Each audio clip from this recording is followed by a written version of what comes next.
باللہ من الشیطان الرجیم بسم اللہ الرحمن الرحیم شہر رمضان الذی انزل فیہ القرآن ھدی للناس وبینات من الھدی والفرقان فمن شہد منکم الشہر فلیصم ومن كان مريضا أو على سفر فعدة من أيام أخر يريد الله بكم اليسر ولا يريدكم العسر ولتكملوا العدة ولتكبروا الله على ما هداكم ولعلكم تشكرون۔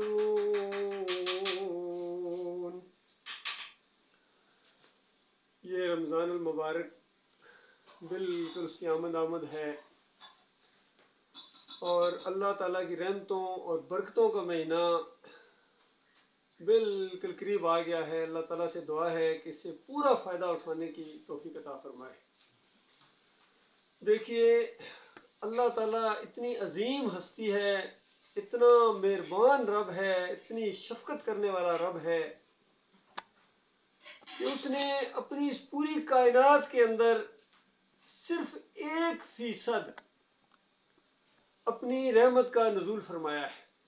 پوری کائنات میں ازل سے لے کر ابد تک 1% اور 99 حصے جو اس کی رحمت ہے ابھی اس کو چھیڑا ہی نہیں گیا ہے۔ آپ غور فرمائیے، اور قیامت والے دن اس حصے کو بھی اللہ تعالیٰ اٹھائے گا اور ان 99 حصوں کے اندر شامل کر کے ساری کی ساری رحمت، پوری کی پوری رحمت مومنوں کے اوپر نچھاور کر دے گا۔ تو آپ غور کیجئے کس قدر بدبخت وہ لوگ ہوں گے جو اس رحمت سے ایک معمولی سا ذرہ بھی نہیں پائیں گے، اور کس قدر وہ خوش نصیب ہوں گے جو اس رحمت کو سمیٹیں گے۔ اللہ کے بندو، یہ ایک حقیقی بات ہے۔ ہر وقت اللہ کی رحمت پوری کائنات میں چھائی ہوئی ہے، اور پھر اس کائنات کے اندر، اس زمین کے اوپر جو اللہ کو ماننے والے ہیں، ایماندار ہیں، جن کو اللہ مومن کہتا ہے، ہر وقت ہر لمحے ان کے اوپر اللہ کی رحمت برستی رہتی ہے، اور اللہ کی رحمت میں اضافہ ہوتا رہتا ہے ان کے لیے، شفقت میں، ہدایت میں، پیار میں، محبت میں۔ اور پھر اللہ کی رحمت اور شفقت کا یہ عالم ہے کہ اس مہینے کے اندر گویا اس رحمت اور شفقت کے اندر طغیانی آ جاتی ہے، طوفان آ جاتا ہے اس کے اندر۔ اس قدر مالک مہربان ہے، اپنے بندوں کی خطاؤں کو معاف کرتا ہے اور شفقت فرماتا ہے، تو اس کو کتنا قیمتی سرمایہ سمجھنا چاہیے۔ نبی علیہ السلام نے فرمایا من صام رمضان ایمانا و احتساب غفر لہ ما تقدم من ذنبہ، کہ جو کوئی روزے رکھے اس مہینے کے اندر، جس طرح اللہ تعالیٰ نے بتایا ہے اپنے آخری نبی محمد صلی اللہ علیہ وآلہ وسلم کے ذریعے، پوری شرائط کے ساتھ، ایمان و احتساب۔ پہلی بات تو یہ ہے کہ ایمان اس کا بالکل صحیح ہونا چاہیے، ایمان کے اندر بال برابر کمی نہیں ہونا چاہیے۔ میرے پیارے بھائی یاد رکھنا، اس لیے ہم ایمان پر زور دیتے ہیں، اس کی بڑی اہمیت ہے۔ بال برابر اس کے اندر کمی کوتاہی نہیں ہونا چاہیے۔ اور پھر احتساب، اللہ سے ثواب کی امید رکھتے ہوئے اپنے مالک کے سامنے یہ عمل کر رہا ہے، امید رکھ رہا ہے، اور اپنے اوپر کڑی نگاہ رکھے ہوئے کہ پہلے جو کوتاہی ہوئی ہیں مالک کو معاف کر دے، بھول چوک میں ہو گئی ہیں، اب یہ راز کھلے ہیں، اب یہ بات اور زیادہ معلوم ہو گیا، مالک ہماری پچھلی کمی کوتاہیوں کو بھی معاف فرما اور آئندہ بھی بچا ہمارے مالک، اور ہمیں زیادہ سے زیادہ فائدہ اٹھانے کی توفیق عطا فرمائے مہینوں سے، اور اس طرح سے اور جس طرح برکت کی چیزیں ہیں، اور سب سے بڑا یہ اللہ کا کلام، یہ قرآن ہے، یا اللہ اس سے سب سے زیادہ فائدہ اٹھانے کی توفیق عطا فرما، اور ہمارے مالک جو پوری کائنات کا بادشاہ ہے اور حقیقی وہ شہنشاہ ہے، مالک، اس کی رحمتیں، یعنی اللہ کی رحمتیں ہمیں سمیٹنے کا پورا موقع ملے۔ اور انہی آیات کے اندر قابل غور بات یہ ہے، اس سے جو چند آیتیں پہلے آ رہی ہیں، اس رمضان کی آیت سے پہلے فرمایا یا ایھا الذین آمنوا کتب علیکم الصیام، اے ایماندارو، خطاب کیا جا رہا ہے صرف مومنوں سے، ہر ایک سے خطاب نہیں ہے یہاں۔ یہ چونکہ مہینہ یہ خالص اللہ کی رحمتوں اور برکتوں کا مہینہ ہے، شفقت کا مہینہ ہے، مومنوں کا مہینہ ہے، قرآن کا مہینہ ہے، تو فرمایا جو ایمان لائے ہو، دعوت اٹھی ہے ایمان کی، توحید کی، عقیدے کی جنگ چھڑی ہے۔ کچھ لوگوں نے ساتھ دیا ہے، بہت کم ہے، اکثریت اس کی دشمن بن بیٹھی ہے، ناراض ہو گئی ہے، اور رشتے ناتے ٹوٹ گئے، دوستیاں ٹوٹ گئی ہیں، اور علاقے سے نکالنے کے لیے اب یہ انہوں نے فیصلہ کیا ہے، قتل کر رہے ہیں، مومنوں کے ساتھ دشمنی کر رہے ہیں، تو تم نے ان کی پرواہ نہیں کی ہے مومنوں، صرف تمہارے اوپر، یہ تمہارے اوپر ہے ماہ رمضان، کسی اور کے اوپر جس کے ایمان کے اندر خرابی ہے، جو اللہ کے علاوہ کسی اور کو داتا کہتا ہے، دستگیر کہتا ہے، مشکل کشا اجت روا کہتا ہے، واسطے وسیلے دیتا ہے اس کے، یا کسی بھی طرح شرک کے اندر ملوث ہے، تعویذ گنڈے کا شرک ہو، رسم و رواج کا شرک ہو، جمہوریت کا شرک ہو، وطن پرستی ہو، قوم پرستی ہو، لسانیت ہو، جو بھی شرک اس کے اندر ہے، ایسوں کے اوپر اللہ کی طرف سے کوئی رمضان نہیں ہے، لہذا کس کو مبارکباد دی جائے؟ ہماری قوم ہے، پوری کی پوری قوم ہے، انسانیت تو چھوڑو، اب وہ تو ہیں ہی دوسرے، وہ یہودی ہیں، وہ عیسائی ہیں، یا سکھ ہیں، ہندو ہیں، دیریے ہیں، اب ان کو کیا کہا جائے؟ یہ اپنے ہیں جو قرآن کا ماننے کا دعویٰ کرتے ہیں، جو استقبال رمضان کے پروگرام رکھ رہے ہیں، جو صبح سے لے کر شام تک یہ روزے رکھیں گے، یہ روزے نہیں ہیں ان کے لیے، فاقے ہیں، کیونکہ ایمان کے اندر خرابی ہے، اللہ کو چھوڑ کر اللہ کے بندوں کو داتا کہتے ہیں، دستگیر کہتے ہیں، مشکل کشا کہتے ہیں، حاجت روا کہتے ہیں، اور ان کے واسطے وسیلے دیتے ہیں، ان کے رکوع اور سجدے ثابت کرتے ہیں، اندازہ لگائیے یہ ایماندار ہیں کہ اللہ کے علاوہ اللہ کے بندوں کے، اسی لیے مالک فرماتا افحسب الذین کفروا ان یتخذوا عبادی من دونی اولیاء، کیا ان کافروں نے گمان کیا ہے، اللہ ان کو کافر کہتا ہے، جنہوں نے یہ گمان کیا ہوا، یہ سوچ رہے ہیں، یہ وہ عقیدہ رکھتے ہیں، مالک فرماتا ہے کہ مجھے چھوڑ کر میرے بندوں، انسانوں کو اپنا کارساز سمجھیں، مشکل کشا سمجھیں، حاجت روا سمجھیں، اور پھر یہ امید لگائے بیٹھے ہیں کہ ان کو شاباشی دی جائے گی، ان کے لیے جنت ہے۔ فرمایا جنت کی باتیں چھوڑو، شاباشی کی باتیں پیچھے کرو۔ فرمایا انا اعتدنا جہنم للکافرین، ایسے کافروں کے، ابھی آدھی آیت اور آئی ہے اور پھر کافر کہا اللہ تعالیٰ نے ان کو، فرمایا ہم نے جہنم تو بنائی ایسوں کے لیے ہے، جہنم کو موقع دیا جائے گا، ایسی خوفناک آگ ہے وہ، ایسی خوفناک جیل ہے، اتنے خوفناک عذاب اس کے اندر ہیں کہ عقل حیران ہے، لیکن مالک کی بات بالکل سچی ہے، یہ ہو کے رہے گا۔ اور اللہ تعالیٰ جو اتنا مہربان رب ہے، ایک موقع کے اوپر تو نبی علیہ السلام نے ممبر کے اوپر پاؤں رکھا اور کہا آمین، اور پھر دوسرے ممبر کے اوپر پاؤں رکھا، دوسری سیڑھی کے اوپر، پھر کہا آمین، پھر تیسری بار جب بیٹھنے کے لیے بیٹھے کہا آمین، تو صحابہ حیران ہوئے کہ یا رسول اللہ پہلے آپ نے کبھی یہ عمل نہیں کیا ہے، یہ آپ نے عمل کیا ہے، یہ کس لیے کیا ہے؟ فرمایا ابھی ابھی جبریل علیہ السلام آئے، ابھی ابھی جبریل علیہ السلام آئے ہیں، اور انہوں نے کہا ہے کہ مارا جائے، پھٹکار ہو اس کے اوپر، اور بدعا دی ہے، نہیں گویا سخت الفاظ استعمال کیے ہیں اس بندے کے اوپر جس کی زندگی کے اندر رمضان آیا اور اس نے جنت نہیں حاصل کی۔ تو میں نے کہا آمین، یعنی بالکل آمین کا مطلب بالکل نبی علیہ السلام بھی گویا وہی بات کہہ رہے ہیں، اور نبی علیہ السلام اس کے اوپر آمین کہہ رہے ہیں، بالکل ایسے ہی ہو۔ پھر دوسری سیڑھی کے اوپر پاؤں رکھا، کہا مارا جائے، پھٹکار تف ہے اس بندے کے اوپر کہ جس نے اپنی زندگی میں اپنے والدین میں سے دونوں یا کسی ایک کو بڑھاپے کے اندر پایا اور پھر ان کی خدمت کر کے وہ جنت نہیں حاصل کر سکا ہے۔ تو فرمایا نبی علیہ السلام آمین۔ پھر تیسری بات یہ ہے کہ نبی علیہ السلام کا نام آئے اور پھر وہ صلی اللہ علیہ وآلہ وسلم نہیں کہتا ہے، نبی علیہ السلام کے لیے دعائیں نہیں کرتا ہے، کیونکہ نبی علیہ السلام کا حق ہے ہمارے اوپر، انہوں نے دین کو پوری سچائی کے ساتھ پیش کیا ہے اور اس کو پھیلایا ہے، اور نبی علیہ السلام کے ساتھ ہمیں محبت ہے اپنے مالک کی وجہ سے، ہمارا مالک جس چیز کو پسند کرتا ہے ہمیں وہ چیز پسند ہے، ہمارا مالک نبی علیہ السلام کو محبوب رکھتا ہے، ان کی بندگی کی وجہ سے یاد رکھیے، اس لیے نبی علیہ السلام ہمیں پیارے ہیں، محبوب ہیں، کہ انہوں نے اللہ کی بندگی کی ہے، ماریں کھائی ہیں، تکلیفیں اٹھائی ہیں، کسی چیز کی پرواہ نہیں کی ہے، سونے اور چاندی کے ڈھیر ان کو دینے کا وعدہ کیا، پوری حکومت بادشاہت ان کو دینے کا وعدہ کیا۔ آج ایک کونسلر کے لیے کیا کچھ نہیں کیا جاتا ہے، کس طرح ہارس ٹریڈنگ ہوتی ہے ان کے اندر، لیکن نبی علیہ السلام کو دولت کے انبار پیش کیے جانے لگے اور بادشاہ بنا لیں گے آپ کو، اپنا بڑا مان لیتے ہیں، بس یہ بات نہ کہیں۔ فرمایا یہی بات کہوں گا، یہی بات حکم دے کے مجھے بھیجا گیا ہے، یا یہ بات غلبہ پکڑے گی یا میری جان جائے گی، ہم اس نبی صلی اللہ علیہ وآلہ وسلم کی امتی ہیں، اللہ کے بندوں۔ تو اس طریقے سے یہ ہر اینگل سے آپ سوچیں، ایمان خالص کے گرد یہ ساری کائنات گھومتی ہے۔ وما خلقت الجن والانس الا لیعبدون، مالک فرماتا ہے ہم نے جنوں اور انسانوں کو صرف اپنی بندگی کے لیے پیدا کیا، یعنی وہ صرف میرے ہوں، بس میرے سے محبت کریں، میرے سے لو لگائیں، اور کسی اور کی طرف دیکھنا، کسی اور کی بندگی، کسی اور کی غلامی کا وہ کلاوہ برداشت نہ کریں، حتیٰ کہ اللہ کے علاوہ جو دوسروں کی بندگیاں ہو رہی ہیں اس کو بھی یہ برداشت نہ کریں، ان کا خون کھولے، ان کے جذبات کے اندر تلاطم آ جائے، اس طرح اس انداز سے یہ جو ہے شرک کا رد کریں، طاغوت کی نشاندہی، کسی سے خوف نہ کریں، پوری دنیا ایکا کر لیں، ان مومنوں کا ایک بال پھیکا نہیں کر سکتے ہیں، پوری دنیا ایکا کر لیں، اور اگر اللہ کوئی چیز نہیں دینا چاہتا ہے تو یہ دنیا والے کچھ نہیں کر سکتے اللہ کے بندوں۔ اس انداز سے جو مومن ہوتے ہیں، اللہ کے بندے ہوتے ہیں، مالک ان کے اوپر رحمت کی بارش کرتا ہے۔ یہ ہے اللہ کے راستے کے مجاہد۔ اللہ تعالیٰ ایسے لوگوں کے اندر شامل فرمائے، اور مالک فرماتا ہے تمہاری تربیت کے لیے مومنوں، یہ جو رمضان کا مہینہ ہے تمہارے درجات کو بلند کرنے کے لیے، تمہاری خطاؤں کو معاف کرنے کے لیے، مالک کی رحمت جوش میں آئی ہے، اس وجہ سے مالک نے یہ انداز اختیار کیا ہے کہ تمہارے اوپر یہ صیام فرض کیا گیا، کما کتب علی الذین من قبلکم لعلکم تتقون۔ اور یہ صرف تمہارے اوپر نہیں ہے، تم سے پہلے بھی مالک فرماتا ہے میرے بندے گزرے ہیں، میرے جو ہیں بندگی کرنے والے وہ نوجوان تھے، اور جو بھی تھے گزرے جتنے، ان کے اوپر بھی ہم نے اسی طرح احسان کیا تھا، ان کے اوپر ہم نے یہ صوم ہے یہ فرض کیا، تاکہ اس کا نچوڑ یہ ہے لعلکم تتقون، تاکہ تم بچ جاؤ گے۔ مالک تمہیں بچانا چاہتا ہے۔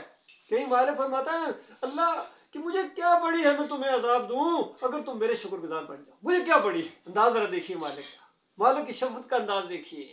اور کہیں مالک فرماتا ہے ایسے گناہ گاروں کو خطاب کر کے اپنے نبی کو کہتا ہے کہ اے نبی میرے ان خطا کار بندوں کو، قل یا عبادی الذین اسرفوا علی انفسہم لا تقنطوا من رحمت اللہ ان اللہ یغفر الذنوب جميعا، کہ میرے بندوں کو کہو کہ اپنی جانوں پر انہوں نے ظلم کیا ہے، گناہ گاری، اللہ کی نافرمانی جو ہوتی ہے یہ انسان اپنی جان پر ظلم کرتا ہے، تو فرمایا جنہوں نے اپنی جانوں پر ظلم کیا ہے ان کو کہو میری رحمت سے مایوس نہ ہوں، میں سارے کے سارے گناہ معاف کر دوں گا۔ یہ سارے کی ساری گناہوں کی جو معافیاں ہیں یہ مومنوں کے لیے ہیں، یقین کیجئے، مخلص مومنوں کے لیے ہے جو ایمان لائیں، ایسا مضبوط ایمان لائیں، اللہ کے اوپر، نبی کے اوپر ایمان لائیں، اور پھر اللہ کے راستے میں جہاد کریں، طاغوت کے دشمن ہوں۔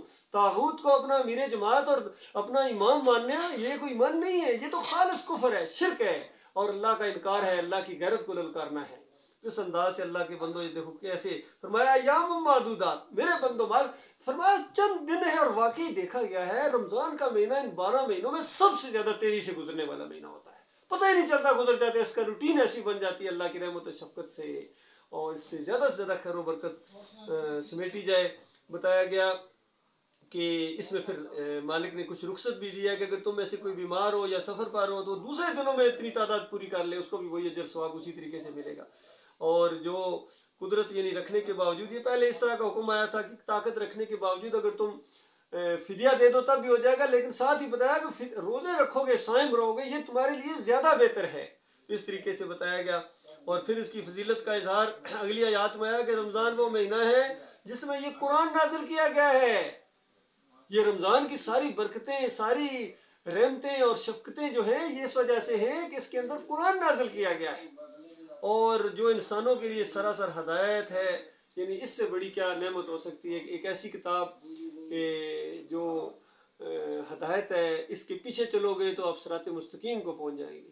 اور نبی علیہ السلام نے فرمایا ان اللہ یرفع بہذا الکتاب اقواما، اس کتاب کی وجہ سے، یعنی عربوں کو بتایا گیا کہ آج جو تم اٹھے ہو، تمہارا روب اور دبدبہ پوری قوموں کے اوپر ہو گیا ہے، یہ اس کتاب کی وجہ سے ہے، مالک کی وجہ سے ہے، مالک کے اس کلام کی وجہ سے ہے۔ یہی بات عمر بن خطاب نے اپنے دور کے اندر پھر اس پر زور دیا کہ دیکھنا کہیں اس نقطے کو نہ بھول جانا کہ تم عرب ہو، تم بڑے جنگجو ہو، تم بڑے شیر دل ہو، نہ نہ نہ نہ، یہ تمہارے دماغ میں یہ چیز نہیں آنی چاہیے۔ یہ اس وجہ سے ہے کہ اس کتاب کے ساتھ جب تک چمٹے رہو گے تب تک تم غالب رہو گے، اللہ تعالیٰ تمہیں عزت دے گا۔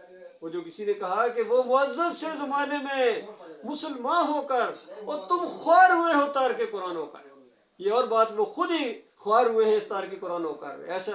ایسا ماحول بن گیا ہے کہ اس قرآن کی طرف یہ قوم آنے کے لیے تیار نہیں، قرآن کی دعوت اٹھانے کے لیے تیار نہیں، بلکہ اس دعوت کے سب سے بڑے دشمن ہیں۔ جب کبھی ہم نے دعوت دی ہے کسی بازار کے اندر کہیں بھی اس کا کسی ریئیکشن ہوتا ہے، یہ قوم ہے جو قرآن کی دعوت کو ماننے کے لیے تیار نہیں ہے۔ تو یہ ہے اصل دعوت کی، بازاروں کے اندر، گلی کوچوں کے اندر، ہر جگہ اس دعوت کو اٹھایا جائے۔ الہکم الہ واحد لا الہ الا هو الرحمن الرحیم، کہ تمہارا معبود ایک معبود ہے، وہ داتا ہے، وہ دستگیر ہے، وہ کھوٹی کھری کرتا ہے، وہ غوث ہے۔ باقی یہ جو نقلی غوث، نقلی داتا، نقلی دستگیر اور نقلی مشکل کشا بنانے کے اس کے پاس کچھ بھی نہیں ہے، ان کے واسطے وسیلے دینا، ان کو پکارنا، ان کی نظر و نیاز کرنا، 11ویں کرنا، 12ویں کرنا اور ان کے جھنڈے بلند کرنا، یہ کفر و شرک ہے، یہ قرآن کا انکار ہے، یہ کلمے کے ساتھ غداری ہے۔ آج سب سے بڑے غدار بن گئے ہیں. یہ کلمے کے ساتھ غدار جنہوں نے وفا کی تھی اللہ تعالیٰ نے ان کو سربلند کیا تھا. مالک کا وہ وعدہ پورا ہوا وَأَنْتُمُ الْأَعْلَوْنَ إِن كُنتُم مُؤْمِنِينَ. تم سربلند رہو گے اگر تم مومن بن جاؤ.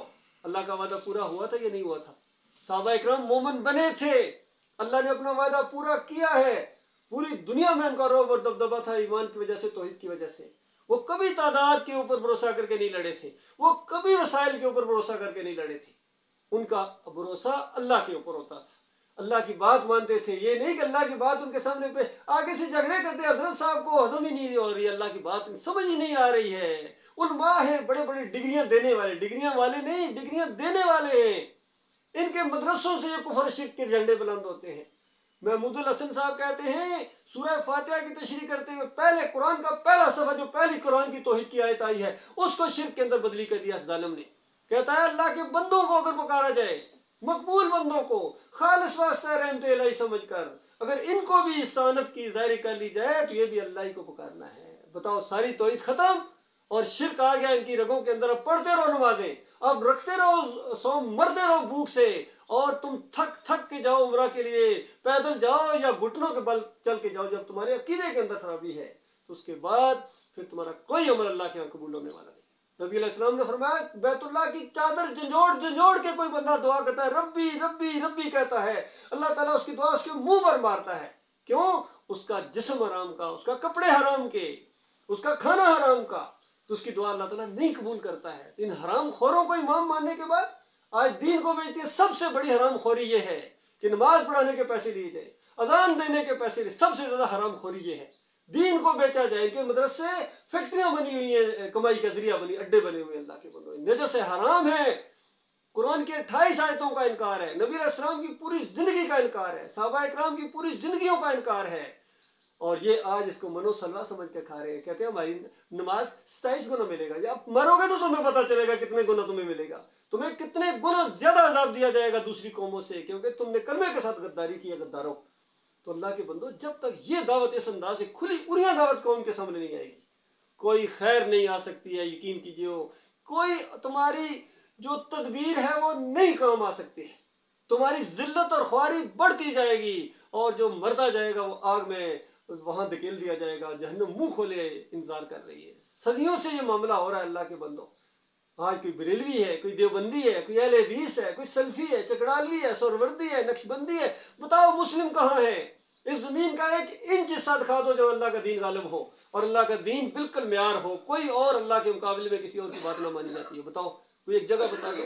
جب یہ جگہ نہیں بتا سکتے ہو تو اس کے بعد پھر یہی ہے میرے بھائیوں کی اللہ کی دعوت بتائی جائے, اس کلمے پر اعتماد کیا جائے, اس کلمے کی دعوت کو پہلے خود مانا جائے اور اس کے بعد پھر اس کی دعوت دی جائے کہ تمہارا ایک مالک ہے. اس کو معیار دوستی اور دشمنی کا معیار بھی یہی رکھا جائے. اللہ کے بندو کہتے ہیں ہمیں مومنوں سے محبت ہے. بالکل ٹھیک بات ہے, یہ آدھی بات ہے, ابھی اگلی بات بھی ہے.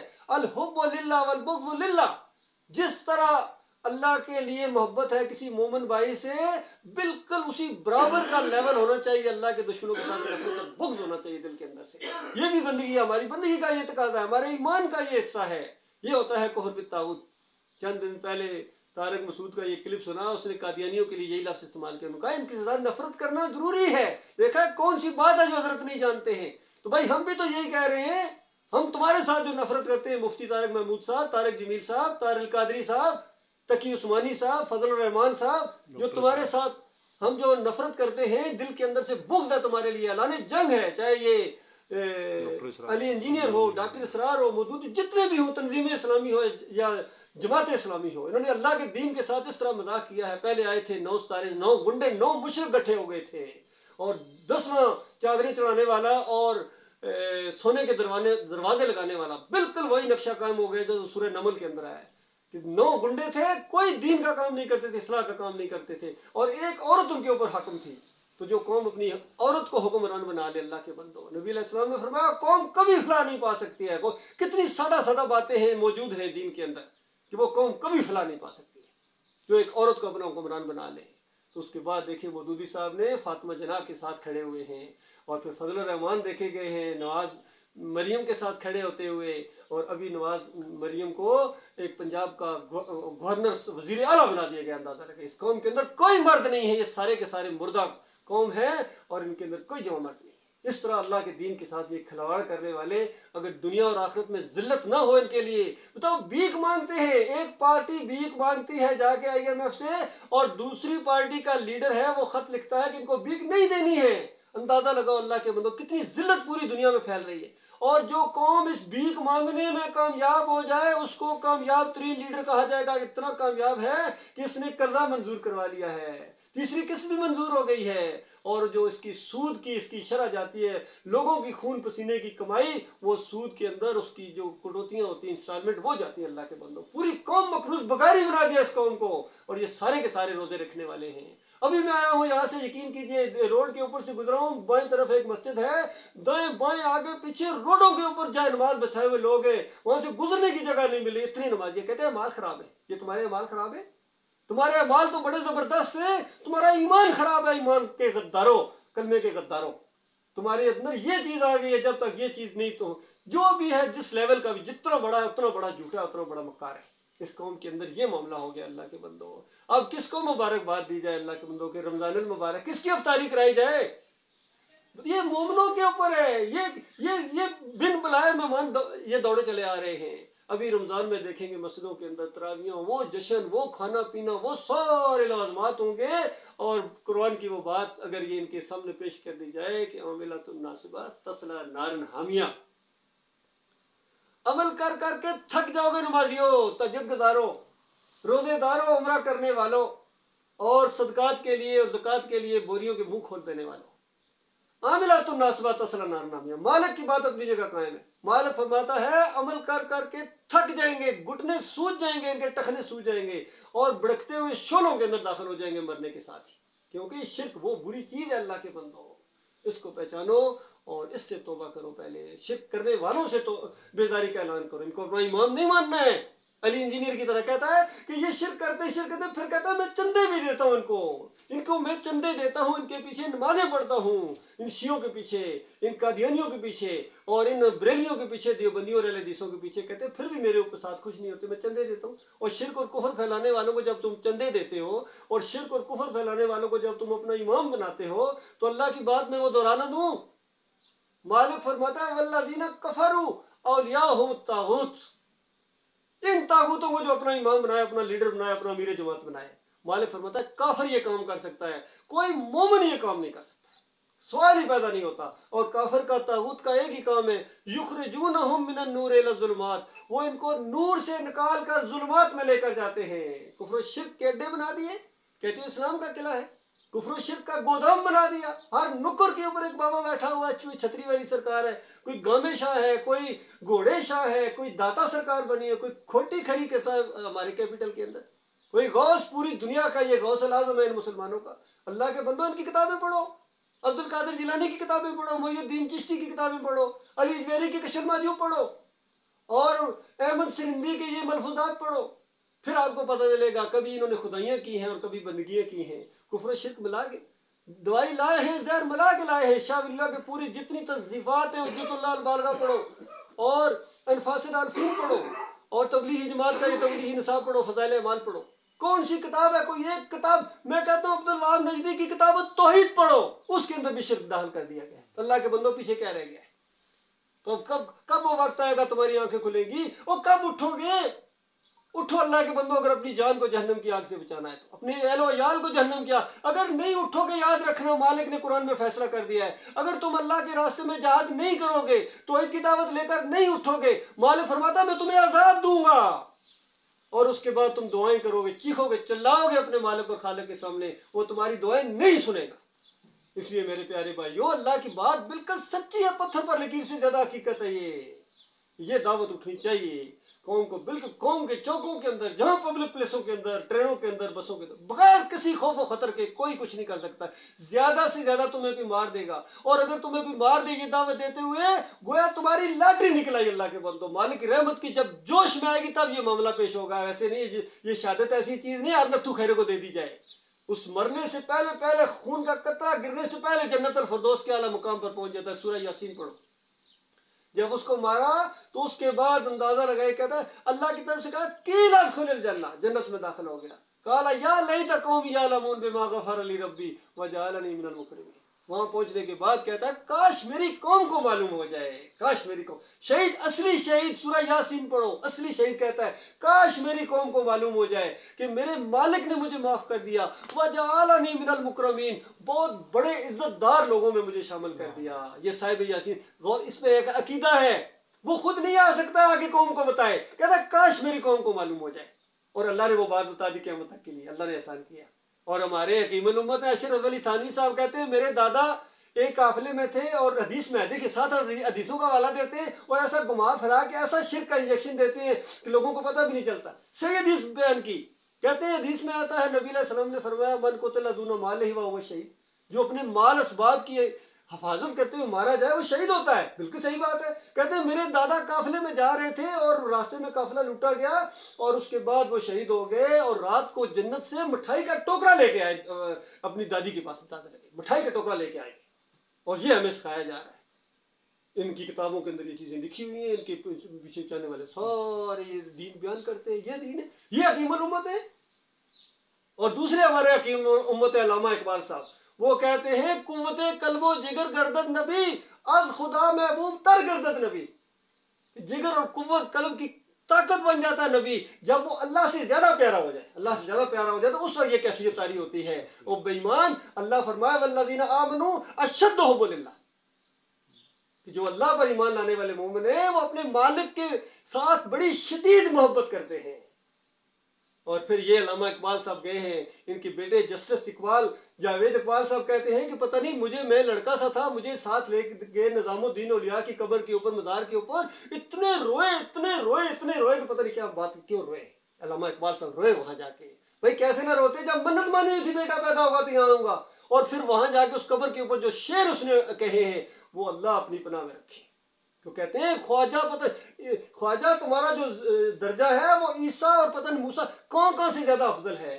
یہ ان کے عقیدے ہیں اللہ کے، جس طرح شیعوں کے شیعہ تھا. یہ تو شیعوں کے عقیدے ہیں، ہمارے اماموں کے جو عقیدے ہیں وہ انبیاء سے آگاہ ہیں. یہ ان کے سارے علماء ہیں اللہ کے بندوں.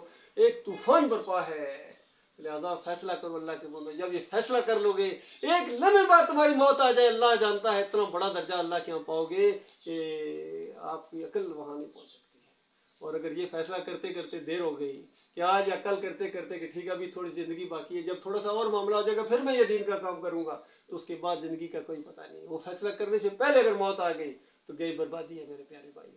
اور اگر وہ فیصلہ کر لیا، ایک قدم کے بعد اگر موت آ جائے تو وہ کامیابی ہے. اور اگر کوئی دنیا میں اللہ تعالیٰ اس پر پوری قدرت رکھتا ہے کہ مالک ہماری آنکھوں کے سامنے یہ منظر دکھا دے، کفر و شرک کے اوپر ہمیں غلبہ عطا فرما دے، ہمارا پورا ایمان ہے اس کے اوپر، اس کے بعد ہر طرف اللہ ہی اللہ ہوگے، سارے مزار گرا دیے جائیں گے، بتوں کا نام و نشان نہیں ہوگا. اور بالکل یہ تو ہونا ہی ہونا میرے بھائیوں، کیونکہ نبی علیہ السلام کی بات کیسے جھوٹی ہو سکتی ہے. مسلم کی روایت ہے کہ زمین کے اوپر ایک ایسا وقت آئے گا ایک کافر مشرک نہیں ہوگا، ایک کافر مشرک، سارے کے سارے مومن ہوں گے. یہ وقت ہونا ہے، اس کی بنیاد ڈالی جا رہی ہے. یہ وہ دعوت اٹھی اللہ کے بندو، اس کا ساتھ دو اگر تم ذرا بھی عقل رکھتے ہو. اور اگر اس دعوت کا ساتھ نہیں دیتے ہو، توحید کے لیے نہیں منہ کھولتے ہو، تو اس کے بعد خاسر و خسارے والو. ہمیشہ ہمیشہ کی آگ تمہارے جسم و جان کو چھو سکتی ہے. اور اگر عقیدے میں خرابی ہے پھر تو چھوئے گی. ہاں عقیدہ اگر ٹھیک بھی ہو گیا ہے، یہ توحید کی دعوت نہیں اٹھاتے ہو، اس کا ساتھ نہیں دیتے ہو، آگے نہیں بڑھتے ہو، آج اور کل کے اوپر معاملہ پینڈنگ کر رہے ہو، پھر بھی خسارے والے. مالک فرماتا ہے والعصر ان الانسان لفی خسر، زمانے کی قسم ساری انسانیت گھاٹے میں، ساری انسانیت نقصان میں، الا الذین آمنوا وعملوا الصالحات وتواصوا بالحق وتواصوا بالصبر. اس خسارے سے جو بچیں گے الا الذین آمنوا، پہلی بات تو یہ کہ ایمان اپنا خالص ہے، وعملوا الصالحات، عمل صالح اس کے بعد ہے، نماز روزہ حج زکوٰۃ والدین کی خدمت، یہ ساری چیزیں اس کے بعد ہیں، عمرہ حج. اور ابھی تیسری چیز بھی ہے وتواصوا بالحق، حق بات کی تبلیغ بھی کرنی ہے، باہر بھی نکلنا ہے. یہ صرف ڈرائنگ روم میں ہونے والی بات نہیں ہے، باہر نکلنا ہے، اللہ کے دین کو ہم نے پیش کرنا ہے. اور جب باہر نکلو گے تو پھر ریئیکشن ہوگا، اور ہونا چاہیے. یہ اس دعوت کی سنت ہے، ریئیکشن ہو. انبیاء تک ہلا مارے گئے ہیں اللہ کے بندوں، مومنوں کو اس راستے میں بڑی تکلیف ہے. پورے ہمارے نبی، پیارے نبی محمد صلی اللہ علیہ وسلم کی پوری زندگی اس بات کے اوپر گواہ ہے نبی علیہ السلام فرماتے ہیں گویا میں دیکھ رہا ہوں اس نبی کو کہ قوم نے پتھراؤ کیا ہے، لو لہان کر دیا ہے، وہ لو اپنے منہ سے ایسا ہٹا رہا ہے اور کہہ رہا ہے یا اللہ میری قوم کو معاف کر دے، یہ نہیں جانتی ہے۔ اور کچھ مفسرین کا خیال ہے یہ خود نبی علیہ السلام تھے، کیونکہ جب طائف میں منظر پیش آیا یہی منظر پیش آیا تھا۔ تو اللہ کے بندوں پھر اس کے بعد کتنی تکلیفیں آئی ہیں، پوری زندگی کیسے گزری ہے، صحابہ کرام کی زندگیاں، کسی ایک صحابی کی زندگی اٹھا لو، ابو بکر صدیق کی زندگی پڑھو، عمر بن خطاب کی پڑھو، تو آپ کو پتہ چلے گا دین کا ساتھ دینے کا مطلب کیا ہوتا ہے۔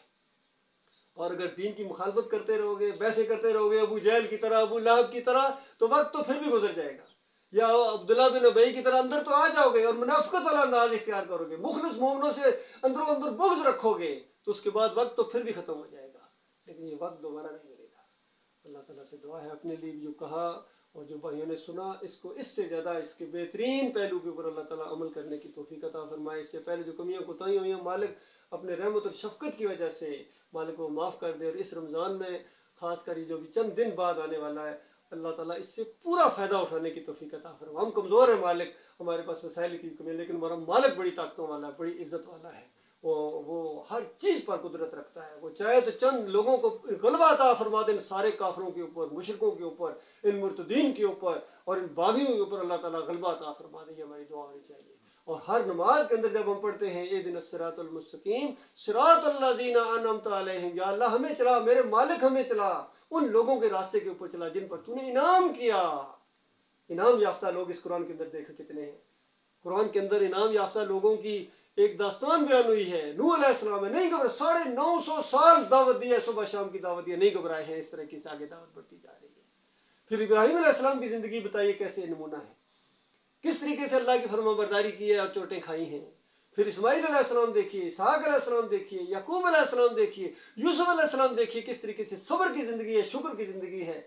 پریشانیاں آئی ہیں تو صبر کیا ہے، اللہ سے دعائیں مانگی ہیں، گڑ گڑائے ہیں، اللہ کے ساتھ تعلق قائم رکھا ہے۔ خوشیاں آئی ہیں، سجدے میں گر گئے، وَخَرُّوا لَهُ سُجَّدًا، اللہ اپنے مالک کے سامنے سجدہ شکر کیا انہوں نے، سارے خاندان نے۔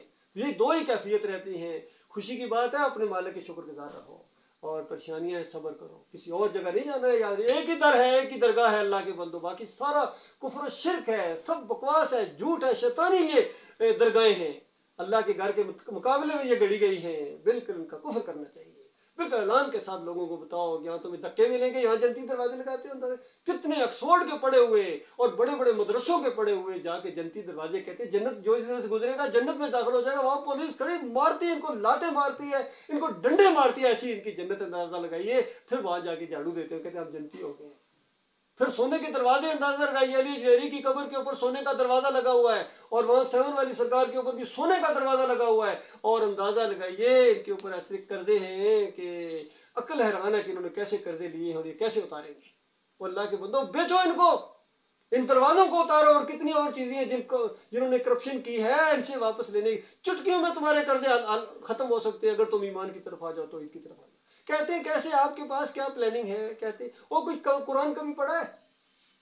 اللہ فرماتا ہے وَلَوْ أَنَّ أَهْلَ الْقُرَىٰ آمَنُوا وَاتَّقَوْا لَفَتَّحْنَا عَلَيْهِمْ بَرَكَاتٍ مِّنَ السَّمَاءِ وَالْأَرْضِ، اگر یہ بستیوں والے، یہ پاکستانی، یہ دوسرے ہر جگہ جہاں بھی جو بھی اس بات کو مانے گا، مالک فرماتا ہے ایمان لائیں اور ہم سے تقوی اختیار کریں، ہم زمین اور آسمان کی برکتوں کے دانے ان کے اوپر کھولتے، بتائیے کیا یہ جھوٹی بات ہے؟ تم یقین تو لاؤ، تمہیں یقین ہی نہیں آتا ہے، کبھی ادھر بھیک مانگتے ہو، کبھی ادھر کچکول لے کے جاتے ہو، کبھی سعودی عرب کی طرف، کبھی رشیا کی طرف دیکھتے ہو، کبھی IMF سے بھیکیں مانگتے ہو، بیکاریو، تمہیں اللہ پر یقین ہی نہیں آتا ہے۔ تو اللہ پر جو بھی یقین کے ساتھ اٹھے گا انشاءاللہ اللہ تعالیٰ اس کی مدد کرے گا اور اس قوم کو اٹھائے گا انشاءاللہ، یہ تو ہونا ہی ہونا ہے۔ یہ اور بات کہ اللہ تعالیٰ کا احسان ہوا ہمارے اوپر، ہم اس کی بنیاد گویا پہلی اینٹ ثابت ہو رہے ہیں، الحمدللہ۔ قائم رہنا ہے میرے بھائیوں، پیچھے نہیں ہٹنا ہے، یاد رکھنا، تم صرف قائم رہ جاؤ، باقی سب کچھ اللہ نے کرنا ہے، یقین کرو، بس صرف جم جاؤ اس کے اوپر، یہ اللہ کا وعدہ ہے۔ ان الذین قالوا ربنا اللہ ثم استقاموا تتنزل علیہم الملائکہ الا تخافوا ولا تحزنوا وابشروا بالجنہ۔ مالک فرماتا ہے جو قائم ہو جائیں، جو جم جائیں، اور دیکھیے اسی کی تشریح میں نبی علیہ السلام نے فرمایا کہ کل آمنت باللہ ثم استقم، اور جب تم نے کہہ دیا کہ اللہ میرا مالک ہے، اور پھر جم جا، پھر جم جا، اس کے اوپر کامیابی ہے۔ اللہ کے بندو یہ معاملہ ہے، باقی کفر و شرک کے اس ماحول کے اندر کتنی چیزیں ہیں جو ہمیں برداشت کرنی پڑتی ہیں، اس کا بھی ہمیں اللہ تعالیٰ اجر دے گا، یقین کیجیے۔ ہمارے بس کی بات نہیں ہے، لیکن جب ہماری بات آئے گی، حکومت آئے گی انشاءاللہ، کلا کما کر دیا جائے گا اللہ کی نافرمانیوں کا، سود کہیں نام و نشان نہیں ہوگا، فحاشی اروانی کہیں، ہم طاقت کے ذریعے اس کو ختم کر دیں گے، اور طاقت کے ذریعے ختم ہوتا ہے جب دین اسلام کا غلبہ آتا ہے۔ سب سے پہلے جو کام کیا جاتا ہے، مکہ فتح اور کیا ہوا تھا؟ بتوں کی ٹانگیں توڑ دی گئی، ان کی گردنیں توڑی گئی تھی، سب سے بڑے شرک و کفر کے اوپر چوٹ پڑی ہے۔ پھر اس کے بعد کس طریقے سے سود کا اعلان کر دیا گیا، اس کے بعد ساری چیزیں ہوئی ہیں، فحاشی ختم، ساری چیزیں خود وہ چٹکیوں میں ختم ہو جائیں گی، یقین کیجیے۔ یہ سسٹم ایسا ہے، اسلام کا سسٹم ایسا ہے۔ کاش ہمارے بھائیوں کو یقین آ جائے، جہاں جہاں تک یہ آواز پہنچے اس دعوت کا ساتھ دیں۔ یہ اللہ کی پارٹی قائم ہوئی ہے الحمدللہ، یہ کوئی سیاسی پارٹی نہیں ہے، یہ کوئی پی ٹی آئی یا پی پی آئی نہیں ہے، یہ کوئی جمہوریت کا معاملہ نہیں ہے، یہ ایمان کا معاملہ ہے، توحید کا معاملہ ہے، رد شرک کا معاملہ ہے، کفر بالطاغوت کا معاملہ ہے۔ اسی دعوت کے لیے ہم انشاءاللہ جئیں گے اور اسی کے لیے انشاءاللہ مریں گے۔ اللہ تعالیٰ اس کی توفیق عطا فرمائے۔ وقول قولی ھذا استغفر اللہ لی ولکم ولسائر المسلمین۔